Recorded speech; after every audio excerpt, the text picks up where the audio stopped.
Hello friends, welcome to computer centric. दोस्तों, last video session में हमने देखा कि गेट कंप्यूटर साइंस में कौन कौन से सब्जेक्ट आते हैं और उसको किस तरह से प्रिपेयर करना चाहिए, कौन सी मेथड होनी चाहिए प्रिपरेशन की, कब रिवीजन करना चाहिए, कब न्यू सब्जेक्ट लेना चाहिए, कितना टाइम कौन से सब्जेक्ट को देना चाहिए। ये सारी चीज़ें हमने देखी। कौन से सब्जेक्ट के कितने मार्क्स के क्वेश्चन भी पूछे जाते हैं, वो सारी चीज़ें हमने लास्ट वीडियो सेशन में देखी। दोस्तों, ये वाले वीडियो सेशन में मैं बहुत ही एक यूनिक कंसेप्ट लेकर के आया हूं। मैं यहां पर आज इस वीडियो सेशन में आपको समझाने जा रहा हूं कि गेट कंप्यूटर साइंस में जो सब्जेक्ट है वो किस तरह से इंटर रिलेटेड है, एक दूसरे में क्या डिपेंडेंसी है, और यह भी मैं समझाऊंगा आपको एक बहुत ही अच्छे कंसेप्ट के साथ, ताकि आपको समझ में आ जाएगा कि अलग अलग सब्जेक्ट में क्या क्या चीजें आप पढ़ोगे। मतलब ये वीडियो देखने के बाद दोस्तों आपको पूरा गेट कंप्यूटर साइंस का जिस्ट आपको समझ में आ जाएगा, और ये आपने ऐसा वीडियो पहले कभी नहीं देखा होगा। ये आपके यूनिवर्सिटी में भी और आपके गेट में भी बहुत ही काम लगेगा दोस्तों। ठीक है, तो आइए देखते हैं एक बहुत ही अलग सा वीडियो, एक बहुत ही अलग सा कंसेप्ट की गेट कंप्यूटर साइंस के पूरे सब्जेक्ट को एक ही कंसेप्ट के साथ मैं यहां पर समझाऊंगा। तो दोस्तों, जब हम कंप्यूटर की बात करते हैं तो एक आता है प्रोसेसर, एक आती है मेमोरी और एक आता है आईओ डिवाइसेस। बहुत ही सिंपल सा ब्लॉक डायग्राम मैंने यहां पर बनाया हुआ है कंप्यूटर का, कि जिसमें एक प्रोसेसर है। जो प्रोसेसर डेटा लेता है, या तो मेमोरी के पास से डेटा लेता है, या तो इनपुट आउटपुट डिवाइस के पास से डेटा लेता है, और डेटा लेने के बाद ये प्रोसेसर उसे प्रोसेस करता है। ठीक है, ये चीज, ये this is the simple block diagram of computer. और ये ब्लॉक डायग्राम को और डिटेल में आप computer organisation and architecture subject में पढ़ोगे। यहां पर हम सिर्फ इतना ही देख रहे हैं। अब दोस्तों, प्रोसेसर कैसे प्रोसेस करता है और ये सारी चीजें देखें, उससे पहले आते हैं थोड़ा मेन मेमोरी पे ध्यान देते हैं। दोस्तों, ये जो मेन मेमोरी है, ये जो मेन मेमोरी है, इसे हम रैम भी बोलते हैं। आपने कई बार देखी होगी रैम, आपने आपके कंप्यूटर में से निकाल के देखी भी होगी। ठीक है, इनिशियली जब पहले कंप्यूटर्स लॉन्च हुए, मतलब मैंने जो मेरा पहला कंप्यूटर लिया था, उस वक्त मेरे रैम की साइज थी 512 MB, 512 MB सिर्फ। और उस वक्त कहा जाता था, अरे बाप रे, क्या 512 MB की रैम है, मतलब तेरा कंप्यूटर तो गजब का चल रहा होगा, राइट। अभी जो रैम आती है उसकी साइज क्या हो गई हमारे कंप्यूटर में? 4 GB, 6 GB, 8 GB। तो दोस्तों, ये रैम क्या होती है, जिसे हम हमारे कंप्यूटर साइंस की लैंग्वेज में बोलते हैं मेन मेमोरी, या तो हम उसे बोलते हैं प्राइमरी मेमोरी। दोस्तों, हमारे कंप्यूटर में हम जितनी भी एप्लीकेशंस ओपन करते हैं, जितने भी प्रोग्राम रन करते हैं, उन एप्लीकेशंस की सारी प्रोसेसेस जो होती है या उनके जो प्रोग्राम्स होते हैं, वो पहले हमारी रैम में लोड होते हैं, उसके बाद ही वो प्रोसेसर में प्रोसेस होने के लिए जा सकते हैं। फिर से, हम जितनी भी एप्लीकेशंस, अलग अलग एप्लीकेशंस हमारे कंप्यूटर में ओपन करते हैं, उनको पहले रैम में जाना पड़ता है, रैम में स्टोर होना पड़ता है, और फिर वहीं से हमारा प्रोसेसर उसे लेकर के प्रोसेस करता है। अब दोस्तों, ये जो मेन मेमोरी है, उसका आर्किटेक्चर कुछ इस तरह का है, मतलब उसकी डिजाइन कुछ इस तरह की होती है। ये जो मेन मेमोरी है दोस्तों, ये दो पार्ट में डिवाइडेड होती है।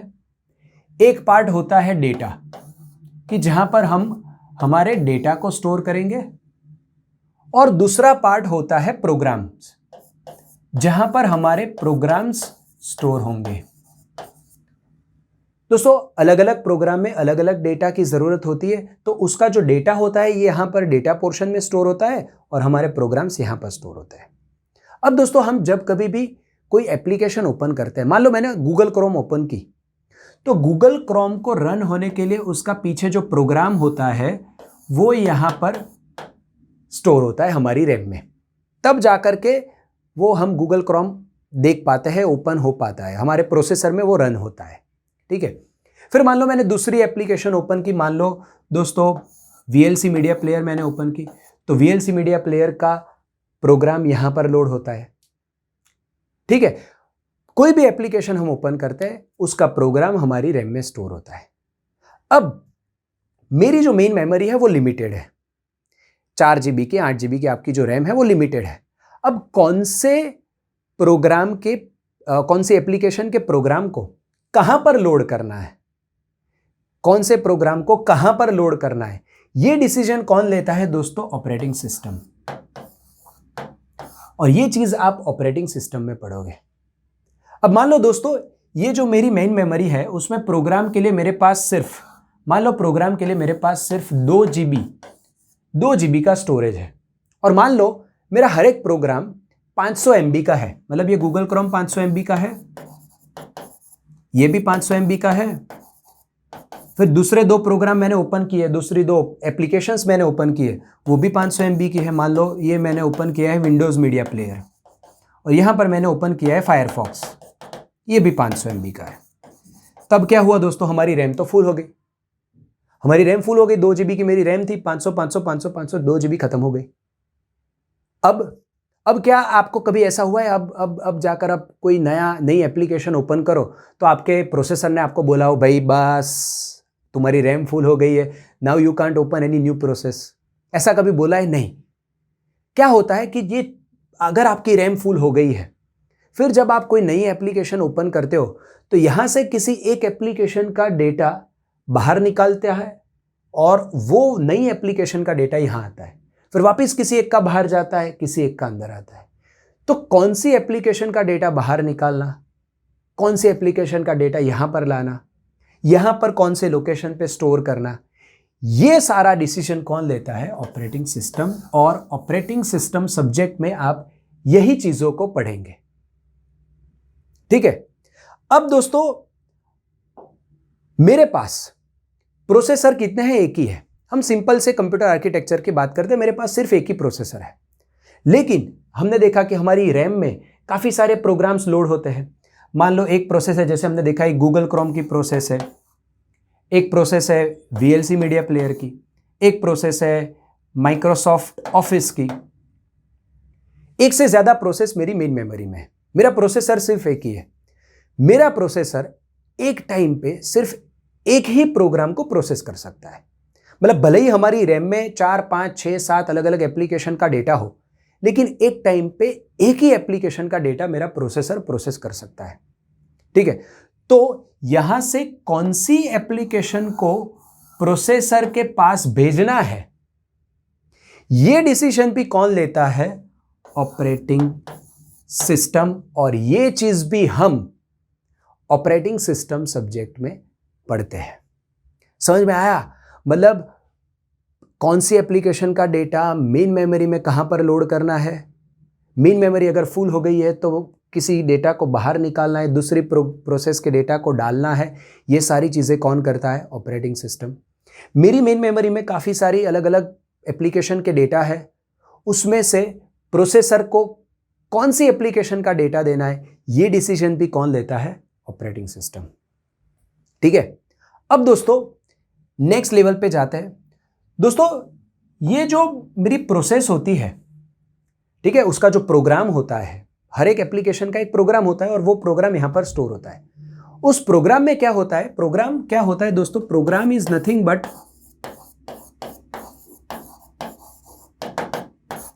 Set of instructions. प्रोग्राम क्या होता है? Program is nothing but set of instructions. मतलब ये एक प्रोग्राम के अंदर काफी अलग अलग इंस्ट्रक्शंस होती है, ठीक है। तो मान लो ये VLC प्रोग्राम है, उसकी अलग अलग इंस्ट्रक्शन यहां पर आपकी मेन मेमोरी में स्टोर्ड है। अब हमारा प्रोसेसर जो होता है, ऑपरेटिंग सिस्टम ने बोला कि भाई प्रोसेसर तू VLC की प्रोसेस को प्रोसेस कर सकता है। फिर हमारे प्रोसेसर का काम क्या होगा? हमारा जो प्रोसेसर होता है वो VLC की एक एक इंस्ट्रक्शन को फैच करेगा और उसे एग्जीक्यूट करेगा। एग्जीक्यूट करने के बाद उसके डेटा को वापस मेमोरी को देगा या तो फिर IO डिवाइस को देगा। फिर दूसरी इंस्ट्रक्शन फैच करेगा। मतलब यहां पर ये मेरी VLC की अलग अलग इंस्ट्रक्शन है दोस्तों। तो एक इंस्ट्रक्शन को प्रोसेसर फैच करेगा, प्रोसेस करेगा, उसके रिजल्ट को स्टोर करेगा, फिर दूसरी इंस्ट्रक्शन को फैच करेगा, प्रोसेस करेगा, रिजल्ट को स्टोर करेगा।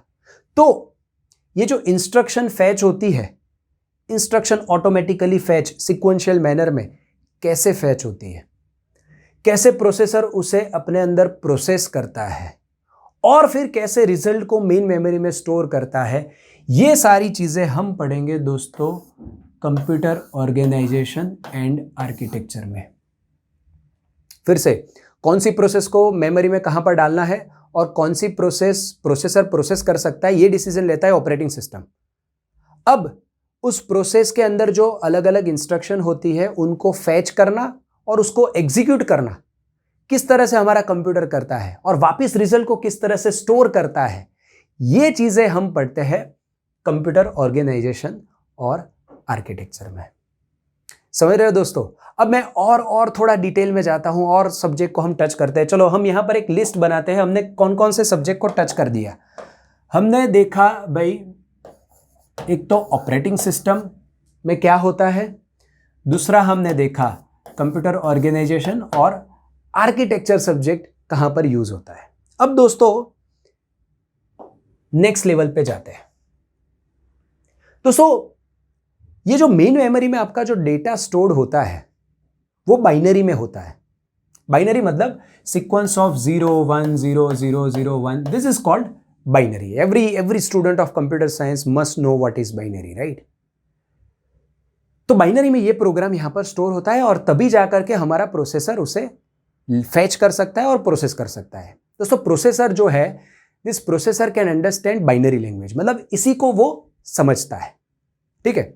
अब दोस्तों आपने तो, आप जब आपके फर्स्ट ईयर में थे तब आपने प्रोग्राम्स लिखे, राइट? प्रोग्रामिंग लैंग्वेज में सी का बहुत ही अच्छे से आपने प्रोग्राम लिखा होगा।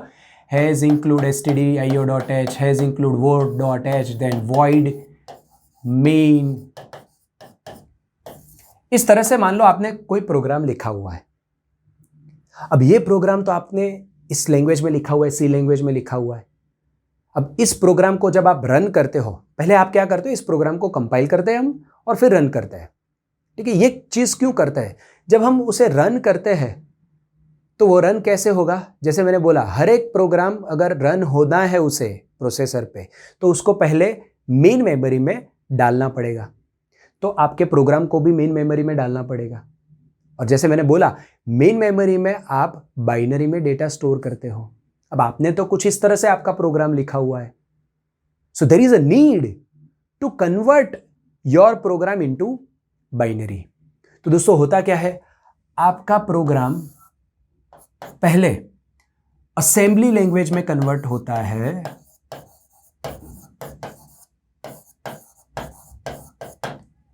और असेंबली लैंग्वेज में से बाद में वो कन्वर्ट होता है बाइनरी लैंग्वेज में। और ये बाइनरी लैंग्वेज में यहां पर कन्वर्ट होने के बाद ही ये प्रोग्राम आपकी रैम में स्टोर होता है, और रैम में स्टोर होने के बाद ही आपका प्रोसेसर उसे प्रोसेस करता है। ठीक है। तो प्रोग्राम कैसे लिखना, अब ध्यान से सुनना दोस्तों। प्रोग्राम कैसे लिखना है, किस तरह से लॉजिक बिल्ड करना है, फॉर लूप, व्हाइल लूप, ये सारी चीजें हम कहां पढ़े? हम पढ़े प्रोग्रामिंग सब्जेक्ट में।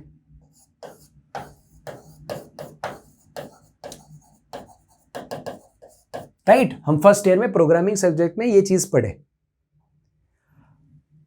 अब ये प्रोग्राम को असेंबली लैंग्वेज में कैसे कन्वर्ट करना, ये दोस्तों हम पढ़ेंगे कंपाइलर डिजाइन सब्जेक्ट में।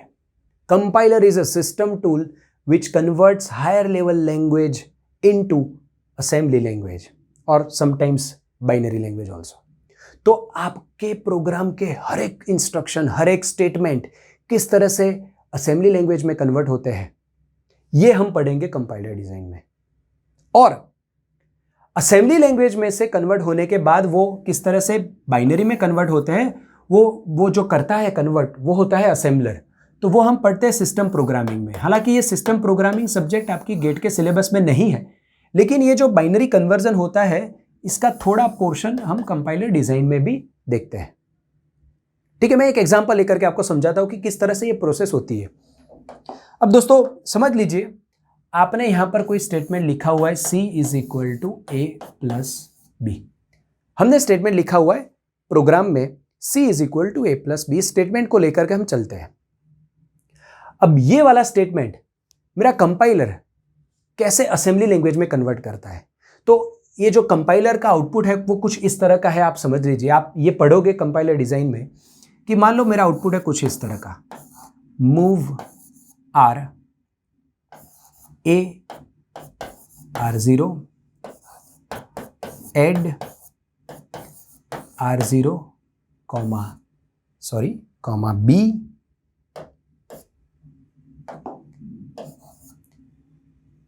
Then move M R0 C। ये मेरा असेंबली लैंग्वेज का प्रोग्राम बन गया। ये कैसे बना मैं आपको समझाता हूं। दोस्तों यहां पर आप जो लिखते हो C A B, ये क्या है? ये मेरे वेरिएबल्स है और इसके ऊपर का स्टेटमेंट आपने ऐसा लिखा ही होगा कि इंटीजर A, B, C। और आप जब ये सब्जेक्ट पढ़ रहे थे प्रोग्रामिंग, तब आपके प्रोफेसर ने आपको ये समझाया होगा when you declare a variable, this is declaration of variable, integer A, B, C।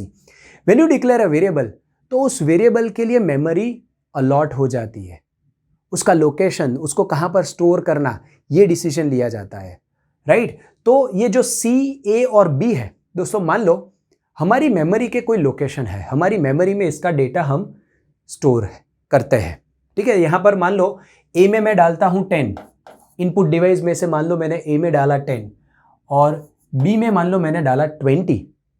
तो ये 10 और 20 हमारी मेमोरी में जो डेटा पोर्शन था, हमने देखा था मेमोरी में डेटा पोर्शन भी होता है, प्रोग्राम पोर्शन भी होता है। तो डेटा पोर्शन में ये 10 स्टोर हो गया होगा, 20 भी स्टोर हो गया होगा, ठीक है।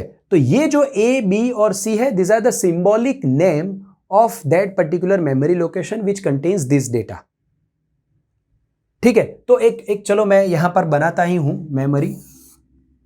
तो ये है दोस्तों मान लो मेरी मेमोरी, यहां पर ये मेरा डेटा सेक्शन है। तो मान लो यहां पर इस वाले लोकेशन पे हम A बोल रहे हैं, यहां पर 10 स्टोर्ड है, और इस वाले लोकेशन को हम बोल रहे हैं B, यहां पर 20 स्टोर्ड है, ठीक है।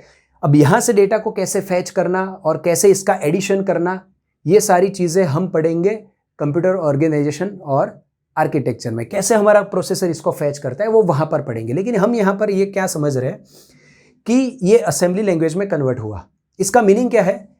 Move R0, A।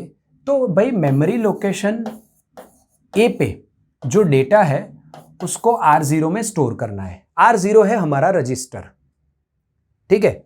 फिर एड R0, B का मीनिंग क्या है कि R0 की जो वैल्यू है उसको मेमोरी लोकेशन B की वैल्यू के साथ ऐड करना है, और फिर जो R0 का आंसर है उसको वापस मेमोरी लोकेशन C पे स्टोर करना है।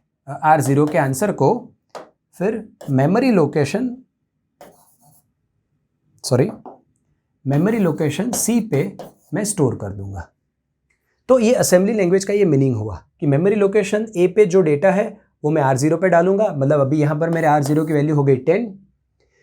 फिर R0 में जो वैल्यू है उसको मैं मेमोरी लोकेशन B की वैल्यू के साथ ऐड करूंगा। सो 10 + 20, तो मेरे R0 में आ गई 30, और फिर इस 30 को मैं वापस यहां पर C में स्टोर कर दूंगा। तो ये C वाला जो लोकेशन है यहां पर चली गई 30। ये चीज हो गई, ठीक है। अब दोस्तों मेरा असेंबलर इस पूरी चीज को बाइनरी में कैसे कन्वर्ट करता है?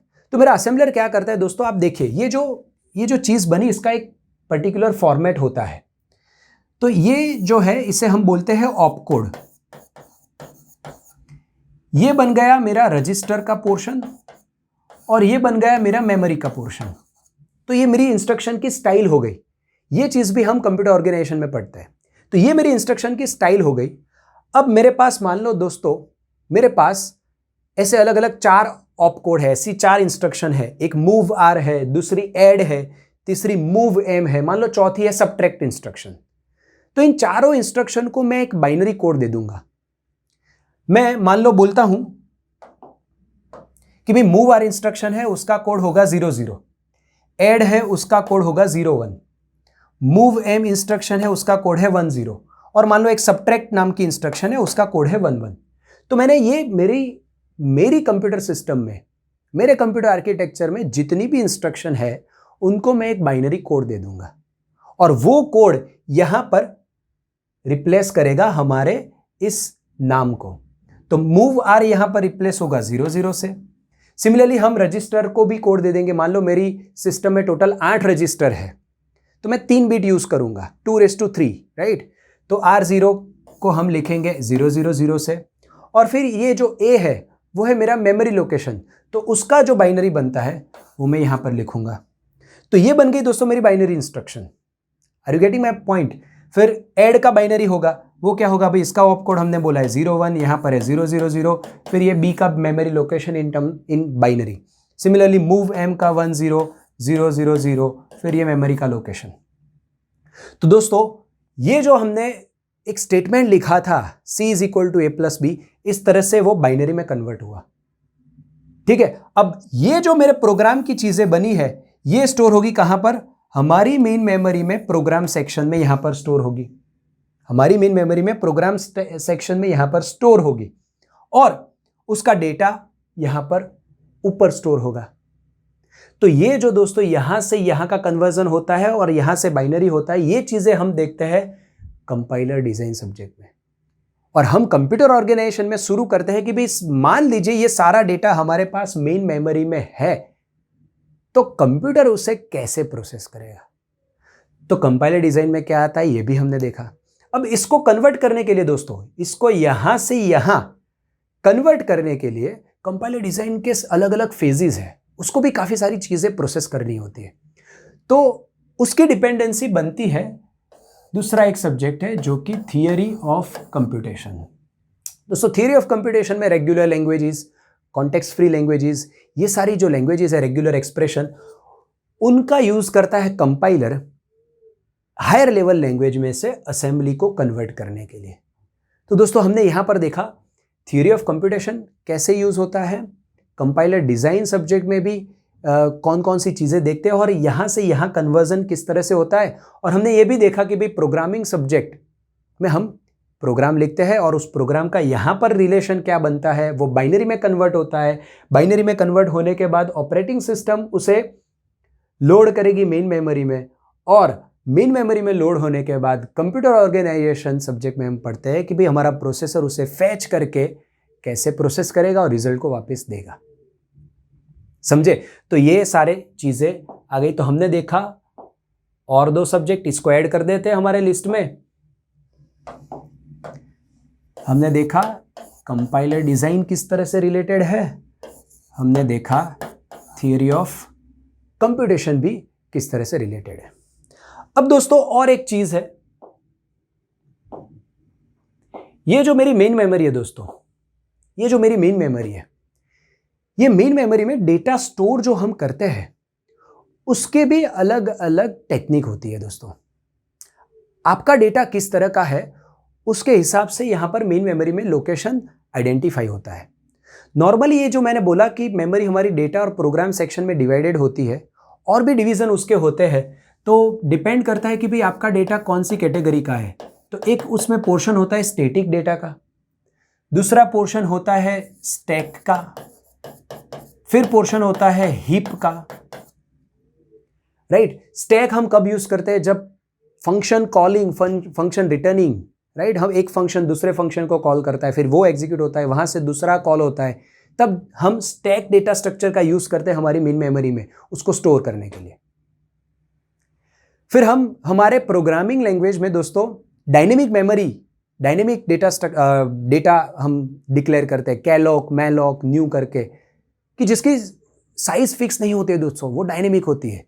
तो उन डायनेमिक डेटा को हैंडल करने के लिए हमें हीप चाहिए, तो हमारी मेन मेमोरी में उसे हम हीप से स्टोर करेंगे। तो ये सारी चीजें हम कहां पढ़ते हैं दोस्तों, ये सारी चीजें हम पढ़ते हैं डेटा स्ट्रक्चर सब्जेक्ट में। समझे।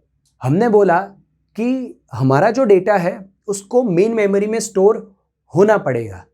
कहां पर स्टोर होगा वो ऑपरेटिंग सिस्टम डिसाइड करता है, लेकिन कैसे स्टोर होगा, be it a stack structure, be it a heap structure और be it a simple structure, that is decided by data structure. किस तरह से वो स्टोर होगा। तो वहां पर आता है दोस्तों डेटा स्ट्रक्चर। तो आइए हमारे लिस्ट में डेटा स्ट्रक्चर को भी ऐड कर देते हैं। ठीक है, अब दोस्तों हमने देखा कि भाई प्रोसेसर इंस्ट्रक्शन को फैच करता है और उसे प्रोसेस करता है। अब प्रोसेस करने के लिए प्रोसेसर के पास इंटरनल सर्किट भी तो होनी चाहिए, इंटरनल सर्किटरी। जैसे हमने हमारी इंस्ट्रक्शन में लिखा था ऐड, लेकिन प्रोसेसर ऐड कैसे करेगा? उसके पास पीछे सर्किट होने चाहिए, राइट? मतलब उसके पास पीछे एडर होना चाहिए, सब्ट्रैक्टर होना चाहिए, मल्टीप्लायर होना चाहिए, उसके पास डिकोडर होगा, मल्टीप्लेक्सर होगा। मान लो जैसे हमने यहां पर लिखा है भाई हमारे पास 4 अलग अलग इंस्ट्रक्शन है और अलग अलग इंस्ट्रक्शन का अलग अलग कोड है। अब उसमें से कौन सी इंस्ट्रक्शन को एग्जीक्यूट करनी है, तो उसके लिए मैं क्या करूंगा दोस्तों, मैं एक डिकोडर का यूज करूंगा। मान लो मैं यहां पर एक डिकोडर ले लूं, 2x4 डिकोडर है मेरा, और यहां से मेरे इंस्ट्रक्शन के 2 बिट आ रहे हैं और ये डिकोडर मुझे आउटपुट दे रहा है। या तो एक होगी मूव आर, या ऐड इंस्ट्रक्शन होगी, या मूव एम इंस्ट्रक्शन होगी, या सब्ट्रैक्ट इंस्ट्रक्शन होगी। So depending on those 2 bits ये करस्पॉन्डिंग इंस्ट्रक्शन का सिग्नल हाई होता है, राइट? तो हमने ये तो बोल दिया प्रोसेसर प्रोसेस करेगा, लेकिन प्रोसेसर को प्रोसेस करने के लिए पीछे कॉम्बिनेशनल एंड सीक्वेंशियल सर्किट लगती है। डेटा को स्टोर करने के लिए हमने बोला डेटा मेमोरी में स्टोर होगा, लेकिन स्टोर कैसे होगा? We need the flip flops, right? वो स्टोर करते हैं हमारे डेटा को, एक आर्किटेक्चर बनता है, राइट? तो इन सबके पीछे होता है क्या? Combinational and sequential circuit. वो हम कहां पर पढ़ते हैं दोस्तों? डिजिटल लॉजिक और डिजाइन में। तो आइए एक और सब्जेक्ट ऐड कर देते हैं, that is digital logic and design. अब दोस्तों नेक्स्ट है, हमने बोला कि भाई फर्स्ट ईयर में प्रोग्रामिंग लैंग्वेज में, सॉरी, हम प्रोग्राम पढ़े, आपने प्रोग्राम लिखा। अब प्रोग्राम को कैसे लिखना चाहिए वो तो आप प्रोग्रामिंग लैंग्वेज में पढ़े, लेकिन कौन सा प्रोग्राम अच्छा, और वो अच्छा जानने के बाद फिर हम समझते हैं भी उसे मुझे किस तरह से लिखना चाहिए। फॉर एग्जाम्पल दोस्तों मैं समझाता हूं। दोस्तों जब हम कंप्यूटर साइंस की बात करते हैं तो किसी भी प्रोग्राम को मुझे कंपेयर करना है। मान लो एक प्रॉब्लम है, इस प्रॉब्लम का सॉल्यूशन मैं 2 अलग अलग तरीके से निकालता हूं। मतलब इस प्रॉब्लम को सॉल्व करने के लिए मैं प्रोग्राम लिखता हूं 2 अलग अलग तरीके से। एक है मान लो प्रोग्राम 1 और दूसरा है प्रोग्राम 2। मान लीजिए दोस्तों आपको मैंने एक प्रोग्राम दिया है फिबोनाची सीरीज वाला, या तो फिर मैंने आपको दिया है प्राइम नंबर वाला प्रोग्राम। अब 2 अलग अलग स्टूडेंट उसे 2 अलग अलग तरीके से सॉल्व करेंगे, ठीक है? अब दोस्तों मान लो एक स्टूडेंट ने इस प्रोग्राम को सिर्फ 10 वेरिएबल से कंप्लीट किया है, और दूसरे स्टूडेंट ने, मतलब जो अलग प्रोग्राम है P2, उसमें उसने सिर्फ 3 वेरिएबल लेकर के ही प्रोग्राम को खत्म कर दिया है।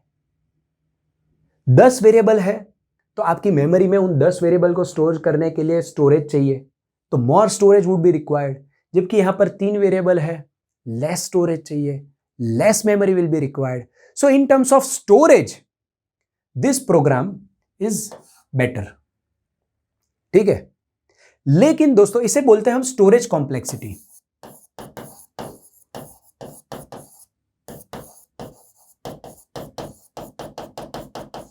इसे बोलते हैं दोस्तों storage complexity.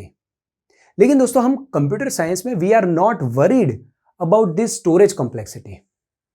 We assume that we have enough amount of data, मतलब enough amount of memory to store the data, और बस इनफ मेमोरी है। मेमोरी की, स्टोरेज की कोई इश्यू नहीं है। मेन इश्यू है दोस्तों टाइम की। मुझे अगर 2 प्रोग्राम को कंपेयर करना है तो जो प्रोग्राम मुझे सबसे कम समय में आउटपुट देगा मैं उसे बेहतर बोलूंगा। मेन हमारा इवैल्यूएशन पैरामीटर इन कंप्यूटर साइंस वो है टाइम कॉम्प्लेक्सिटी।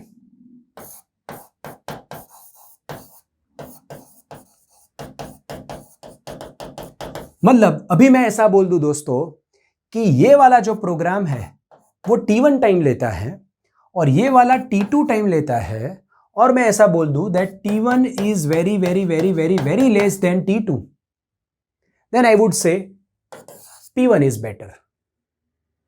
तो दो प्रोग्राम्स को किस तरह से टाइम कॉम्प्लेक्सिटी के बेस में कंपेयर करना और कौन सा प्रोग्राम बेहतर है, कम टाइम कॉम्प्लेक्सिटी में हमें आंसर देगा, किस प्रोग्राम के लिए ज्यादा टाइम चाहिए, और कैसे दो प्रोग्राम को, दो तीन अलग अलग जो वेराइटीज है उनके सॉल्यूशंस है उनको कंपेयर करना, ये चीज हम पढ़ते हैं दोस्तों डा में, that is design and analysis of algorithm. तो आइए दोस्तों हमारे लिस्ट में एक और सब्जेक्ट ऐड कर देते हैं, ये भी हमने टच कर दिया, दैट इज डा।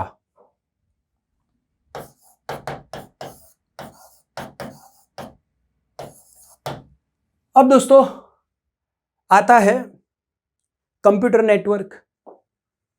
भाई ये पूरा एक प्रोसेसर है, मतलब ये एक पूरी कंप्यूटर सिस्टम है।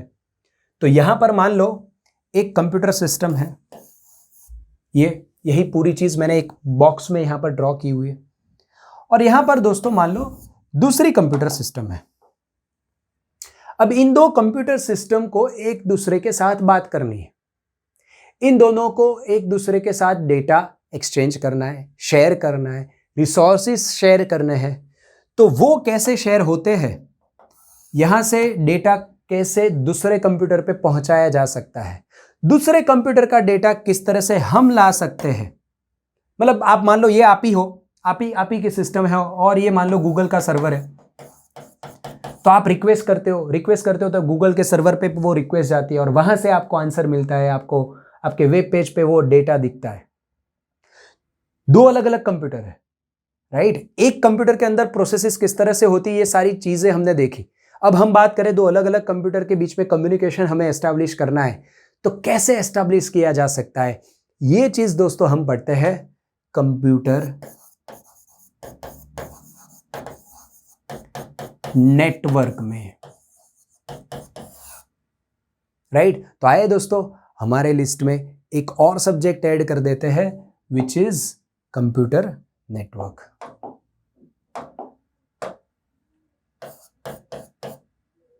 अब दोस्तों एक सब्जेक्ट बचा जो कि है DBMS, डेटाबेस मैनेजमेंट सिस्टम।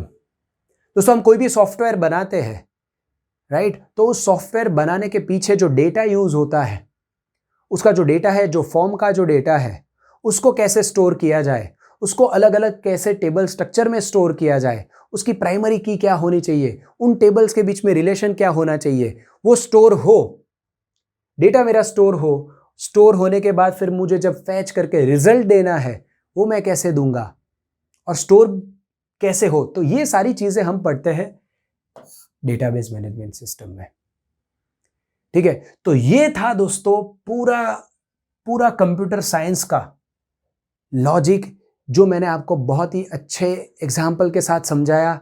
हमने सारे सब्जेक्ट को कनेक्ट किया, और मतलब ये एक प्रोग्रामिंग सब्जेक्ट, यहां पर जब मैंने डेटा स्ट्रक्चर लिख रहा हूं तो मुझे साथ में लिखना चाहिए प्रोग्रामिंग। तो किस तरह से हम प्रोग्राम लिखते हैं, उसके बाद प्रोग्राम को कन्वर्ट करता है हमारा कंपाइलर इनटू बाइनरी में कन्वर्ट होने के बाद वो प्रोसेस को मेन मेमोरी में लोड करने का काम करती है ऑपरेटिंग सिस्टम। वो लोड हो गया, उसके बाद उसे फैच करना और एग्जीक्यूट करने का काम करता है कंप्यूटर ऑर्गेनाइजेशन।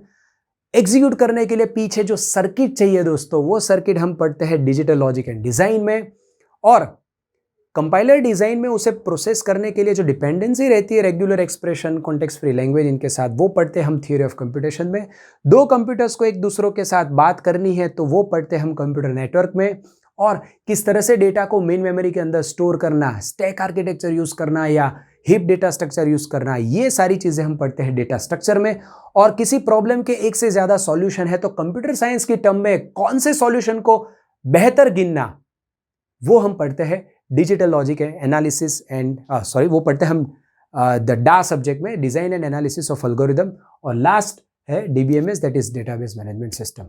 तो आशा रखता हूं दोस्तों आपको पूरा कंप्यूटर साइंस सब्जेक्ट का जिस्ट समझ में आ गया होगा, किस तरह से ये सब्जेक्ट एक दूसरे के साथ इंटर रिलेटेड है वो समझ में आ गया होगा। पसंद आया हो तो लाइक कर दीजिए।